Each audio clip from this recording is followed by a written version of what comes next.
وبركاته.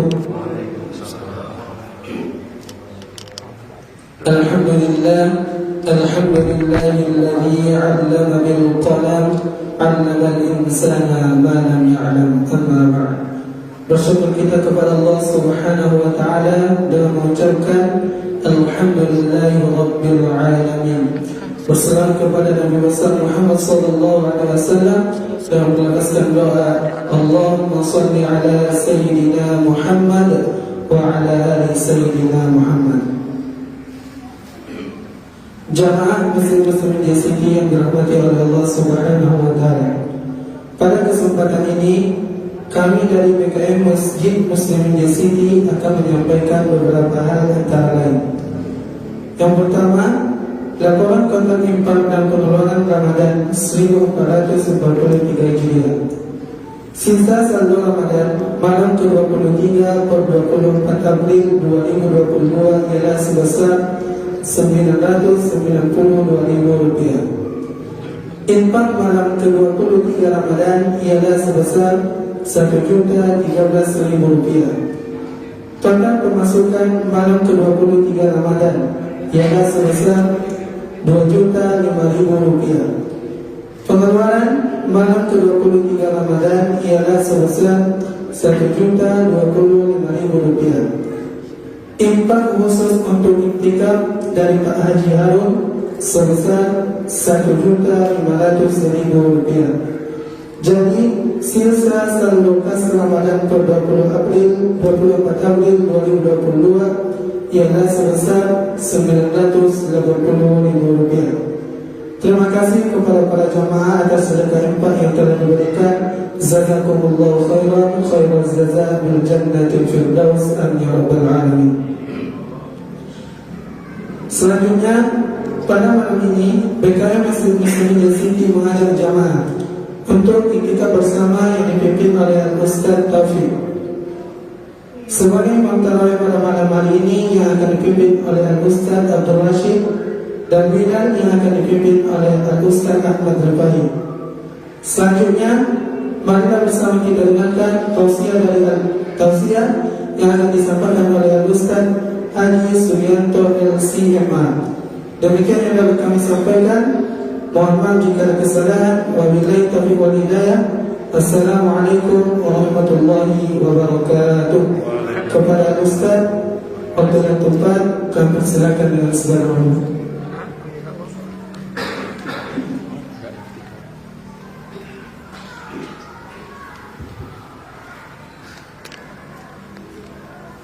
A'udzubillahi minasyaitonir rajim. Bismillahirrahmanirrahim. Alhamdulillahilladzi bi ni'matihi tatimmu shalihat. Wassalatu wassalamu ala sayyidina Muhammadin sayyidis sadat wa ala alihi wa ashabihi nujumil layl. Allahumma anfa'na bima 'allamtana wa 'allimna ma yanfa'una wa zidna ilma. Subhanaka la 'ilma lana illa ma 'allamtana innaka antal 'alimul hakim. Rabbi shrah li sadri wa yassir li amri wa hlul 'uqdatam min lisani yafqahu qawli. Amma ba'd. Assalamualaikum warahmatullahi wabarakatuh. Alhamdulillah, segala puji bagi Allah atas karunia rahmat nikmat yang Allah curahkan pada kita pada malam yang penuh berkah ini. Allah Subhanahu wa taala memberikan kesehatan, taufik kepada kita untuk bisa hadir duduk di majlis ini melaksanakan salat Fardhu Isya, dan insyaallah kita akan melaksanakan qiyamul lail. Mudah-mudahan Allah Subhanahu wa taala senantiasa memberikan kesehatan kepada kita, keberkahan hidup pada kita. Kalau Allah mengatakan kita tidak akan husnul khatimah. La ilaha illallah Muhammadur Rasulullah sallallahu alaihi wasallam. Allahumma shalli wa sallim wa barik ala sayyidina Muhammad sallallahu alaihi wasallam wa ala ali Muhammad sallallahu alaihi wasallam. Allahumma shalli wa sallim wa barik alaihi. Pada rahmat Allah, para tua kami, guru-guru kami, asatizah yang hadir pada malam hari ini. Insyaallah kita akan membahas suatu tema, dan saya belum tahu apakah tema ini sudah dibahas di sini atau belum. Karena mungkin dari malam pertama sampai malam yang sebelumnya sudah banyak ustaz-ustaz atau guru-guru kita yang berdiri di tempat yang mulia ini untuk menyampaikan materi tentang agama, tentang Islam, atau tentang apa yang berhubungan dengan kehidupan kita. Tapi intinya bahwa kita berusaha untuk mengkaji Al-Quran. Saya ingin coba mengajak kita semua untuk melihat ke dalam Al-Quran terkait tentang runtutan ayat yang menjelaskan tentang puasa. Kalau kita lihat dalam Al-Quran, ayat yang menjelaskan tentang puasa itu adalah surah Al-Baqarah ayat 183 sampai 187. Ada sekitar 5 ayat yang menjelaskan tentang puasa. 183 bercerita tentang puasa sampai 187. Tapi kalau kita lihat uniknya, dari mulai ayat 183 sampai 187 itu pembahasan yang dibahas ternyata tidak mutlak semuanya berhubungan dengan puasa. 183, 84, 85 berhubungan dengan puasa. Tapi 186 berhubungan dengan doa. Dan dilanjutkan dengan 187 dilanjutkan dengan pembahasan puasa. Oleh karena itu, ada beberapa orang yang mengatakan bahwa melihat dari urutan Quran ini atau pembahasan Quran ini, ada sebagian orang yang belum paham atau kurang memahami tentang hakikat urutan Al-Quran. Mereka mengatakan bahwa Quran itu tidak sistematis. Kenapa? Karena pembahasannya itu lompat-lompat antara satu surah, satu ayat, pembahasan itu berbeda-beda.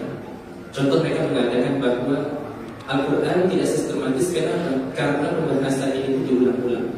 Contoh, ayat berhubungan dengan kiamat itu banyak sekali diuraikan dalam Al-Quran. Kenapa tidak satu hari atau satu surah saja membahas tentang kiamat? Ada beberapa surah-surah membahas tentang kiamat. Contohnya surah Al-Qiyamah, contohnya surah Al-Qari'ah, contohnya surah Az-Zalzalah, dan masih banyak lain yang berhubungan dengan kiamat. Oleh karena itu, bagaimana ulama menjawab tentang hal ini? Ulama mengatakan bahwa Al-Quran itu bukanlah buku atau kitab ilmiah secara murni. Dalam artian yang salah paham ini nanti dikatakan bahwa saya mengatakan Al-Quran kitab ilmiah. Tidak, Al-Quran kitab sangat ilmiah, tapi jangan disamakan dengan karya ilmiah yang ada. Seperti halnya kalau kita kuliah skripsi, S2, kemudian tesis, S3, disertasi. Jika ada perubahan atau pengulangan dalam satu bahasan, satu bab, itu tidak boleh. Ketika kita mungkin menulis tesis S2 atau disertasi S3, antara satu bab dengan bab yang lain itu tidak ada pembahasan yang diulang-ulang. Perbedaannya dengan Al-Quran. Al-Quran bukanlah kitab ilmiah murni, tapi dia adalah kitab dakwah. Maksudnya bagaimana? Kitab dakwah itulah kitab untuk mengajak kita. Kenapa? Karena kalau kita mengajak sesuatu atau seseorang untuk mengerjakan kebaikan, contohnya kita mengajak anak kita untuk melaksanakan ibadah sholat pada hari ini, kemudian anak kita belum mau melaksanakan ibadah sholat, apakah kita harus berhenti mengajaknya? Tidak. Oleh karena itu sama juga Al-Quran. Ada pembahasan tentang penanaman keimanan terhadap hari kiamat. Bisa jadi pembahasan itu walaupun mungkin temanya sama, tapi ada nilai yang berbeda di sana. Bahkan ulama mengatakan bahwa surah Ar-Rahman itu fabi'ayyi ala'i rabbikuma tukadziban, itu diulang-ulang berapa kali kira-kira? Ulama mengatakan sekitar 17 kali tidak salah. Dan apakah antara satu surah ayat fabi'ayyi ala'i rabbikuma tukadziban, fabi'ayyi ala'i rabbikuma tukadziban itu sama artinya? Tidak. Ulama mengatakan bahwa masing-masing ayat itu memiliki makna yang berbeda walaupun redaksinya sama jika kita kaji secara mendalam. Oleh karena itu Quran tidaklah atau dikatakan bahwa Quran itu sistematis sekali. Sehingga kalau kita lihat Al-Quran itu urutannya ada dua. Al-Quran urutan berdasarkan wahyu yang turun. Kedua, urutan Al-Quran berdasarkan mushaf. Urutan Al-Quran berdasarkan wahyu bagaimana? Yaitu surah pertama, wahyu pertama surah Al-Alaq 1-5, turun wahyu kedua surah Al-Qalam, turun wahyu ketiga surah Al-Mudaththir, Al-Muzammil, terus sampai wahyu yang terakhir. Itu urutan Al-Quran berdasarkan wahyu. Tapi ada yang selanjutnya, urutan Al-Quran berdasarkan mushaf. Bagaimana itu? Yaitu yang pertama surah Al-Fatihah, kedua surah Al-Baqarah, ketiga surah Al-Imran, An-Nisa, Al-Maidah, terus sampai surah An-Nas. Itulah urutan Al-Quran. Oleh karena itu jangan ditanya mengapa seperti itu, karena itu bersifat tauqifi. Maksudnya bagaimana itu berdasarkan dari Nabi Sallallahu Alaihi Wasallam. Baik, kita kembali, kita meluruskan tadi terkait tentang sistematika Al-Quran. Al-Quran berbicara tentang ayat 185, 183 sampai 187 tadi berhubungan dengan puasa. Tapi ada satu ayat yaitu pada 186 itu tidak berhubungan dengan puasa. berhubungan dengan doa. Oleh karena itu, apa hikmah Allah Subhanahu wa taala menyebutkan pembahasan doa di sini? Intinya bahwa ketika Allah Subhanahu wa taala menyebutkan pembahasan doa di sela-sela puasa, berarti ketika kita melaksanakan ibadah puasa, kita diminta untuk memperbanyak doa. Jawabannya gampang seperti itu. Ketika kita berpuasa pada bulan Ramadan, kita diminta untuk diperbanyak membaca doa. Nah, bulan Ramadan merupakan bulan yang spesial untuk dikabulkannya doa, sehingga doa-doa yang kita panjatkan itu seyogyanya dikabulkan oleh Allah Subhanahu wa taala. Tetapi sekarang ini atau pada saat sekarang ini atau setiap hari lah kita katakan, kita itu dikatakan orang yang berdoa kepada Allah Subhanahu wa taala, atau dikatakan orang yang menuntut kepada Allah Subhanahu wa taala, atau dikatakan kita adalah orang yang hanya membaca redaksi atau bahasa doa. Dalam Quran beda antara tiga tipe ayat. Orang yang berdoa kepada Allah, orang yang menuntut kepada Allah Subhanahu wa taala, atau orang yang hanya membaca bahasa doa.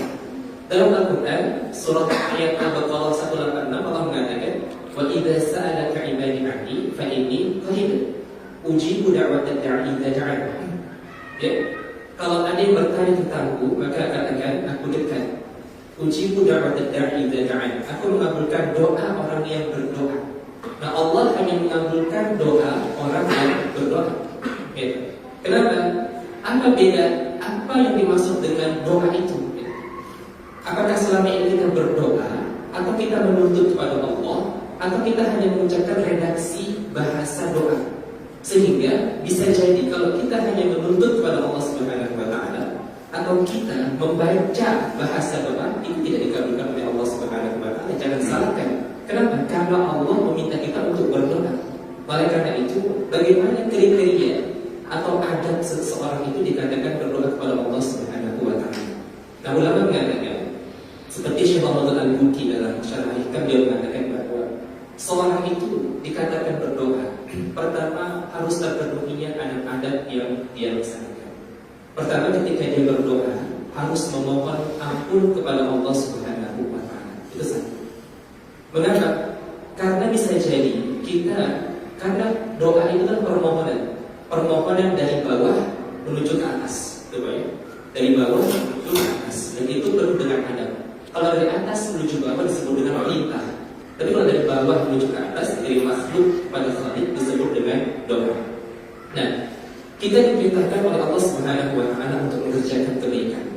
Contohnya, mulut kita diperintahkan untuk mengucapkan yang baik, tangan kita diperintahkan untuk mengambil atau menyentuh yang baik, mata kita diperintahkan untuk melihat hal-hal yang baik, hati kita diperintahkan untuk berfirasat atau mengerjakan perbuatan hati yang baik. Tapi ketika kita di sela-sela kehidupan ini, bisa jadi ada perbuatan-perbuatan yang tidak kita kerjakan seyogyanya. Dalam artian, tangan kita ingin mengambil hak orang lain, mata kita melihat sesuatu yang tidak dihalalkan, mulut kita mengucapkan sesuatu yang tidak baik.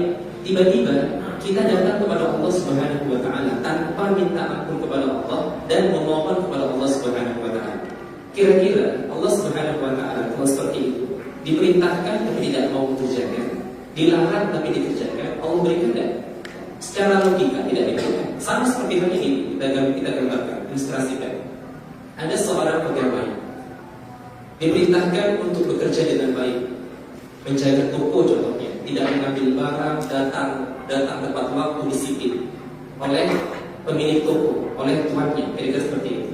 Nah, tiba-tiba hari ini contohnya dia mengerjakan perbuatan yang tidak baik, mengambil barang, datang tidak telat, tidak ada disiplin, kemudian tidak ramah kepada pelanggan, intinya melanggar apa yang diperintahkan oleh pemilik toko tersebut. Tiba-tiba tanpa rasa malu dan tanpa rasa bersalah, dia minta kenaikan gaji kepada pemilik toko. Apakah diberikan naik gaji? Tentu tidak. Kira-kira seperti itu. Kenapa? Karena perintah yang dikerjakan oleh pemilik toko tersebut tidak dikerjakannya. Maka tanpa rasa malu, pegawai ini minta naik gaji, pasti tidak akan diberikan oleh pemilik toko itu. Nah, sama juga logika seperti itu. Kita diperintahkan oleh Allah Subhanahu wa taala mengerjakan kebaikan, tapi tanpa rasa malu kita mengerjakan keburukan. Oleh karena itu, sebelum memohon kepada Allah Subhanahu wa taala, dahulukan dengan istighfar, mohon ampun kepada Allah Subhanahu wa taala. Kenapa? Karena kita mengerjakan hal-hal yang buruk. Dan oleh karena itu kita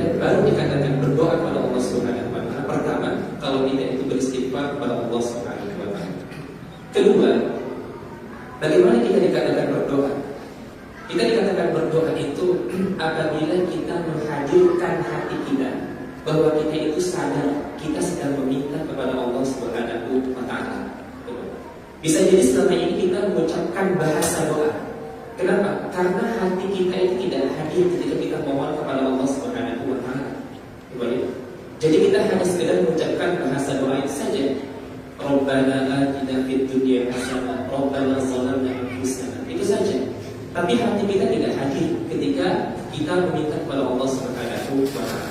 Kita tidak sadar bahwa kita itu sedang memohon kepada Allah Subhanahu wa Ta'ala. Dan karena itu, jika kita ingin dikatakan berdoa, bukan membaca bahasa doa, maka hadirkan hati kita ketika kita minta kepada Allah Subhanahu wa Ta'ala. Dan yang terakhir, kita bisa dikatakan berdoa apabila kita berusaha atau kita berupaya untuk memahami apa yang kita mohon kepada Allah Subhanahu wa Ta'ala. Agar apa? Agar kita tidak dianggap orang yang ngelindur atau orang yang ngigau atau orang yang linglung. Seperti halnya mungkin ada contoh, mungkin teman kita atau istri kita atau suami kita tidur di samping kita, kemudian dia meminta sesuatu ketika tidur itu. Apakah bapak ibu berikan kepada istri atau suami kita? Tidak, karena dia meminta sesuatu itu tanpa rasa sadar, tuh ya. Nah sama juga, selama ini kita minta kepada Allah Subhanahu wa Ta'ala tanpa rasa sadar. Kita seperti orang yang tidur. Kita cuma mengucapkan bahasa-bahasa doa, tapi kita tidak dikatakan orang yang berdoa. Oleh karena itu jangan salahkan Allah kalau Allah tidak memberikan apa yang kita katakan. Bukannya Allah tidak berdoa pada bulan puasa, sudah bulan mustajab aku mengucapkan banyak doa. Kita tidak berdoa, kita hanya mengucapkan bahasa doa. Kita seperti itu. Oleh karena itu berhati-hati terhadap apa yang kita ucapkan. Tiga itu penting. Istighfar kepada Allah Subhanahu wa Ta'ala, sadarkan hati kita kalau kita minta kepada Allah Subhanahu wa Ta'ala, dan upayakan pahami. Lalu Ustaz, bagaimana kalau tidak paham terhadap doa yang kita ucapkan itu? Tidak masalah, tidak apa-apa. Dalam artian kita berusaha untuk doa-doa maksud Rabbana atina dalam Quran atau dalam hadis. Yang penting bagaimana? Yang penting kita menundukkan hati kita. Ya Allah, hamba memohon kepadamu. Ya Allah, hamba adalah hamba yang berdoa.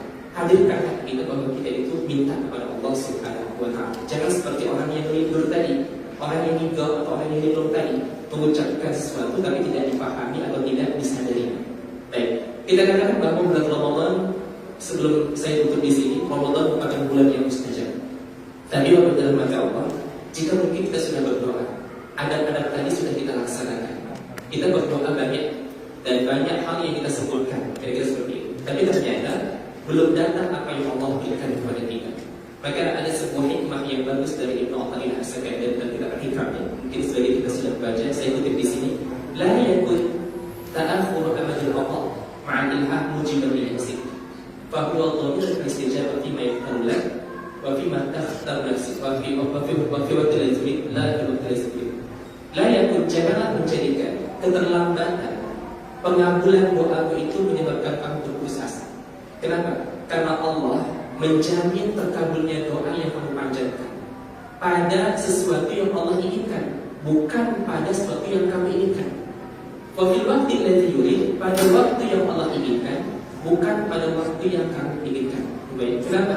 Allah ya'lamu wa antum la ta'lamun. Kenapa? Karena Allah lebih mengetahui, kita tidak mengetahui. Asa an takrahu syai'an wa huwa khairul lakum. Bisa jadi kalian menyukai sesuatu, tapi sesuatu itu buruk bagi kalian. Asa an tuhibbu syai'an wa huwa syarrul lakum. Bisa jadi kalian menyukai sesuatu, tapi sesuatu itu buruk bagi kalian, dan bisa jadi sesuatu itu yang kalian benci itu baik bagi kalian.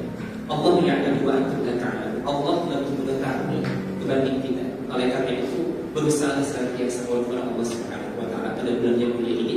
Tetapi mungkin jika ada hal-hal yang kita harapkan belum terkabul, berbaik sangkalah kepada Allah Subhanahu wa Ta'ala. Mengapa? Karena Allah lebih mengetahui terhadap apa yang kita butuhkan.